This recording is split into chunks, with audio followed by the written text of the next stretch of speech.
Buenos días. A continuación les voy a presentar el subtema correspondiente a la unidad 3, que son las técnicas de almacenamiento. Antes de poder clasificar o conocer las técnicas de almacenamiento, se tienen que conocer algunos conceptos básicos. Empecemos por definir qué son las técnicas de almacenamiento. Bien, pues las técnicas de almacenamiento se pueden definir como la fase logística de la conservación. Y en ellas se van a aplicar principios científicos para mantener la calidad y seguridad de los alimentos una vez que se hayan procesado, o bien también se pueden aplicar en alimentos en fresco. Estas técnicas de almacenamiento tienen un fundamento.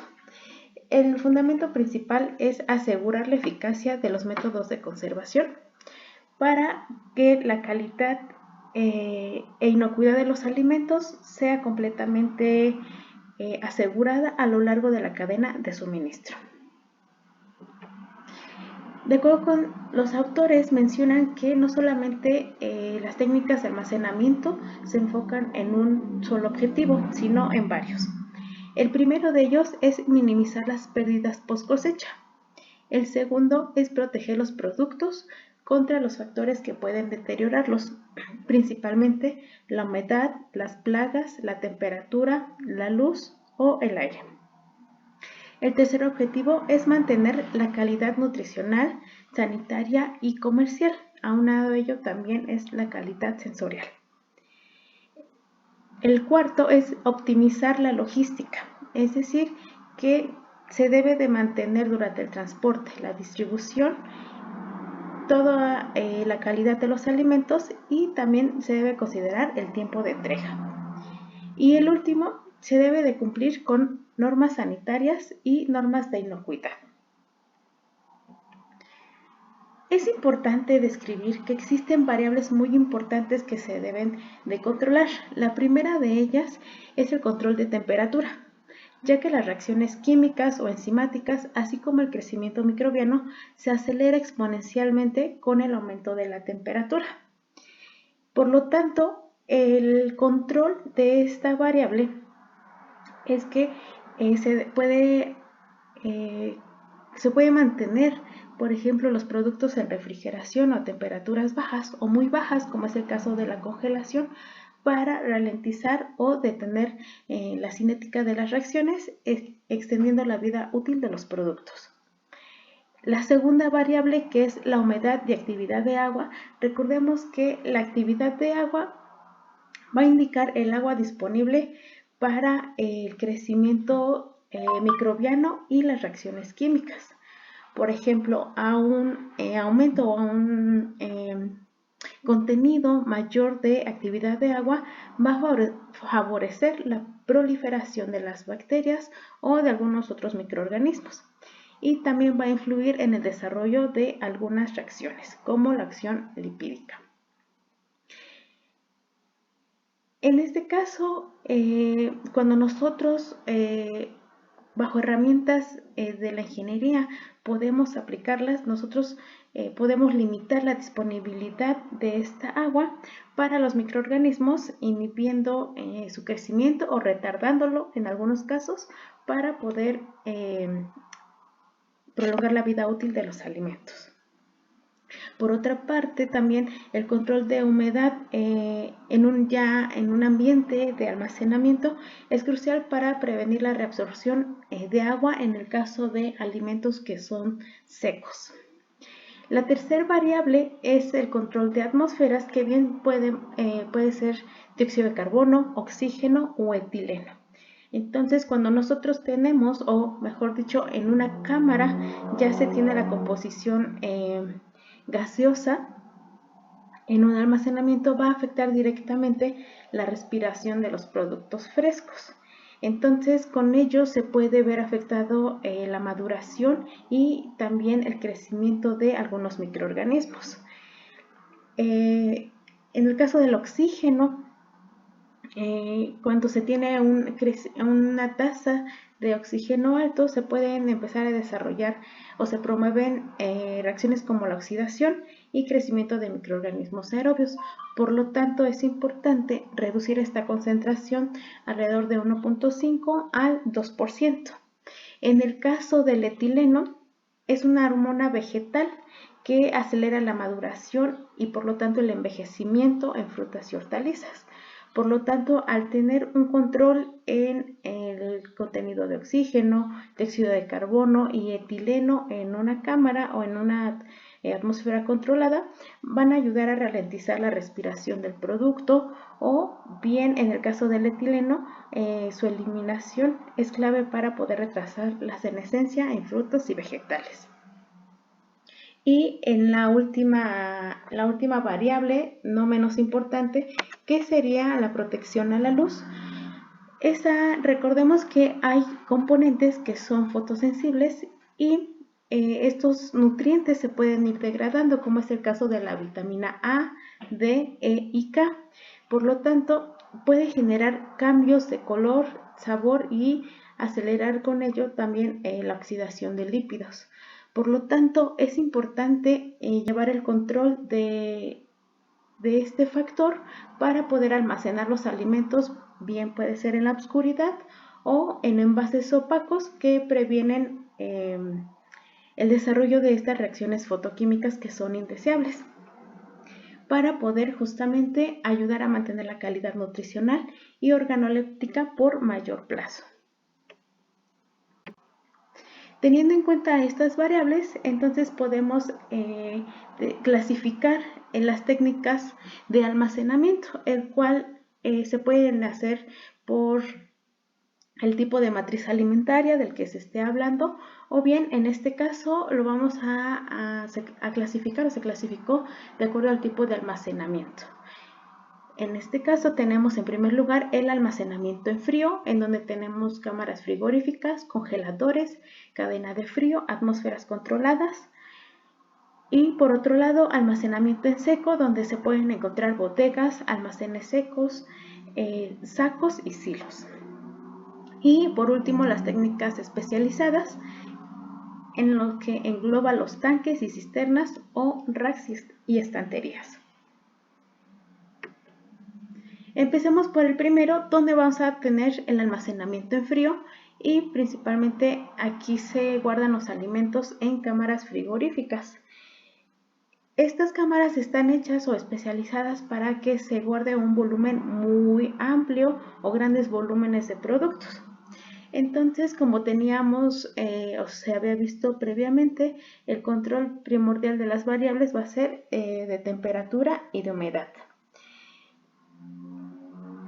En este caso, algunos productos que se pueden almacenar pueden ser carne, lácteos, vegetales frescos y o congelados. En segundo lugar, se cita la cadena de frío, que esto va enfocado principalmente a las actividades de refrigeración y o congelación desde la producción hasta el consumo. Es decir, que yo debo de asegurar el transporte desde que sale de la industria o desde que sale del proceso de transformación hasta los CEDIs, como son centros de distribución. Entonces podemos ejemplificar este aspecto con un camión refrigerado, en el cual, por ejemplo, podemos almacenar un pollo congelado desde la planta de procesamiento hasta el centro de distribución, donde se tiene que estar evaluando constantemente o monitorear que las condiciones sean las óptimas y no haya un cambio significativo. Por otra parte, tenemos lo que son las atmósferas controladas, y como ya se había mencionado en la lámina anterior, podemos tener un control de oxígeno, de dióxido de carbono o bien de etileno, en donde las variables primordiales a controlar pues va a ser la temperatura y la humedad. En este caso podemos tener en una cámara algún producto, pueden ser manzanas o peras, donde se almacenan en una cámara de atmósfera controlada durante meses una vez que han sido cosechadas. Y estos productos pueden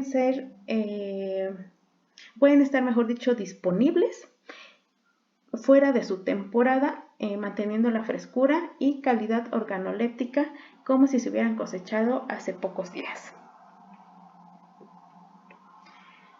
Por otra parte, tenemos el almacenamiento en seco. Este almacenamiento en seco contempla, en primer lugar, las bodegas y almacenes secos, en donde principalmente se controla la humedad relativa y la temperatura ideal o promedio debe ser entre 15 y 25 grados centígrados. También debe de tener buena ventilación y debe de tener protección contra plagas. Un ejemplo de ello puede ser almacenamiento de granos, por ejemplo, trigo, maíz, harinas, arroz, algún tipo de pasta y principalmente, como se puede ver o lo podemos evaluar en centros comerciales, las conservas enlatadas o bien alimentos deshidratados. En segundo lugar tenemos los silos, que este tipo de almacenamiento puede estar enfocado principalmente a cereales, legumbres y otros productos secos a granel. Se debe de tener o considerar que es una aeración, debe tener constante aeración y el control de temperatura, así como de la humedad. Un ejemplo de ello pueden ser el maíz o el trigo también o cebada después de su cosecha, y se almacena antes de ser procesado para poder convertirse o transformarse en una harina o bien en algunos piensos para los animales. El tercero son los sacos, que este puede ir enfocado no solamente, o se puede observar, mejor dicho, en materia prima, no tanto en producto terminado, sino que este tipo de sacos se pueden apilar en plataformas o pallets para permitir una circulación de aire y evitar también el contacto directo con el suelo.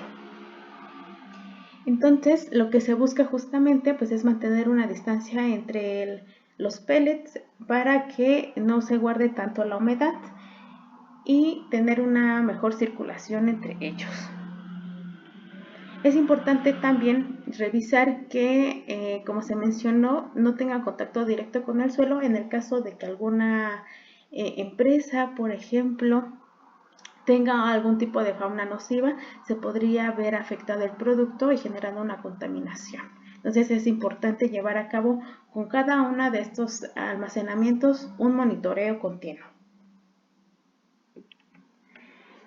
Con respecto al almacenamiento especializado, se tienen contemplado los tanques y cisternas que están principalmente enfocados a líquidos a granel. Por ejemplo, la leche cruda se puede tener un almacenamiento o un tanque de almacenamiento refrigerado en la granja o bien en una planta de procesamiento para poder ser posteriormente procesado. También está enfocado para el almacenamiento de algunos aceites vegetales y para jugos concentrados. Por otra parte, los racks y las estanterías, que nos van a ayudar a maximizar el espacio vertical, nos permiten que sea una organización eficiente dentro de la distribución de la planta y un acceso rápido a los productos. En este tipo de racks se pueden distribuir en pallets todo el producto terminado. También se puede tener algún tipo de producto, almacén de materia prima, pero se ven con mayor frecuencia en almacenes de producto terminado o ya envasados, donde justamente se apilan en los racks. Ya son productos que están listos para su posterior distribución y también van a ayudar a facilitar el manejo con el montacargas previa a su salida para los centros de distribución.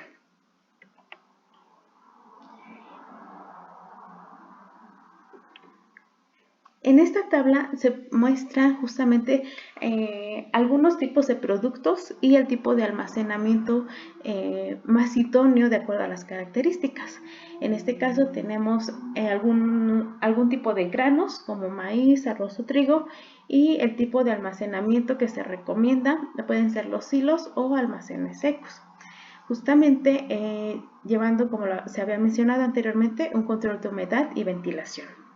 Para las frutas y hortalizas se deben llevar a cámaras frigoríficas, puede ser de refrigeración o congelación, inclusive una ultracongelación, para tener una temperatura controlada o bien llevar a cabo una atmósfera modificada. Los carnes y lácteos también, al igual o similar a las frutas y hortalizas, se deben de guardar en algunos congeladores o refrigeración. Todo esto teniendo en cuenta las condiciones que se vieron en la primera unidad, donde cada una, ya sea refrigeración o congelación, tiene sus características. Y finalmente, algunos líquidos, como pueden ser los aceites o jugos, se van enfocando más al almacenamiento de tanques, donde estos depósitos o los tanques deben estar estériles para tener una protección y que este alimento o el producto sea inocuo. Existen diversas características que se deben considerar para poder elegir una técnica de almacenamiento. En primer lugar, se debe de tener en cuenta qué tipo de matriz alimentaria o producto quiero almacenar. En función de esto, yo debo de conocer las características y en ello recae la perecibilidad para saber qué tan susceptible es mi alimento, qué tan perecedero es mi alimento o el producto del que estoy tratando de almacenar. También debo de evaluar y considerar el tiempo de almacenamiento deseado. Quizá yo desee almacenar un alimento por un largo tiempo, sin embargo, las características de mi alimento no son idóneas. Recordemos que esto también se debe considerar posterior a la aplicación de la conservación, de los alimentos. Una vez que yo he aplicado un método de conservación, ahora voy a elegir una técnica de almacenamiento. Entonces debe de tener una relación para enfocarnos en mantener las características del alimento. En cuarto lugar, debemos de evaluar el costo. Si la técnica que voy a implementar o que voy a emplear es muy costosa y quizá el lugar o la empresa en donde me encuentre elaborando le va a generar un costo extra, debo de evaluar varios factores. En quinto lugar, debo de evaluar la disponibilidad de la infraestructura. Esto va relacionado también ya en otras asignaturas, por ejemplo, en la distribución de la planta o bien un estudio técnico en el cual yo pueda disponer de una infraestructura más amplia o más pequeña y debo de evaluar qué tan factible es la elección de esta técnica de acuerdo a la infraestructura en la que yo me encuentre desarrollando el producto. Asimismo, debo de evaluar los requisitos de calidad y seguridad alimentaria. Quizá yo estoy comercializando este producto a nivel local, pero se quiere expandir el mercado y por lo tanto, ya sea a nivel nacional o internacional, debo de contar con ciertos requisitos y cierta seguridad alimentaria para poderlo exportar, por ejemplo. Y debo de considerar este punto. El séptimo punto para la elección de la técnica, debo de evaluar si esta técnica me va a ayudar a hacer una reducción de pérdidas, ya sea de producto terminado o bien de materia prima. Y finalmente, esto en conjunto nos va a ayudar justamente a garantizar la disponibilidad de los alimentos para que sean seguros y de calidad. Recordemos que los alimentos son una base fundamental y que los consumidores buscan justamente un alimento inocuo. No solamente a lo mejor como consumidor nos fijamos más en el color, en el sabor, pero como ingeniero se debe buscar justamente la calidad sensorial y la inocuidad de los alimentos. Esto también va enfocado con otras asignaturas que enlazan las normativas y la calidad de los alimentos. Las ventajas de nosotros elegir o hacer una elección buena para almacenamiento es que se va a tener en primer lugar la reducción de pérdidas de alimento terminado o bien de alimento para procesar. Con ello también vamos a asegurar la calidad de los alimentos, es decir, al conservar sus propiedades, nosotros estamos asegurando no solamente una calidad nutricional, sino también sensorial y también enfocada a cuestiones de microorganismos. Por otra parte, nos va a ayudar a aumentar la vida útil de los alimentos, los cuales pueden estar disponibles en diferentes etapas durante las estaciones del año. Y también las ventajas, ya hablando, una de las ventajas de almacenamiento no solamente es enfocado a los alimentos, sino también dentro de la distribución de la planta, en la optimización del uso del espacio, como se ha visto, por ejemplo, los racks se pueden apilar, ¿no? Optimizando u ocupando el espacio en vertical para poder tener un mejor control de estos productos, ya bien sea producto terminado o producto que se va apenas a procesar.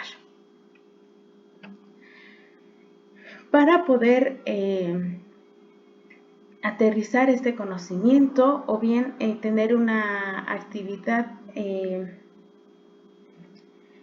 que relacione los temas vistos, se propone la entrega de un catálogo o bien una mini revista con los tipos de almacenamiento, describiendo su fundamento, las condiciones de aplicación y en qué alimentos se emplea.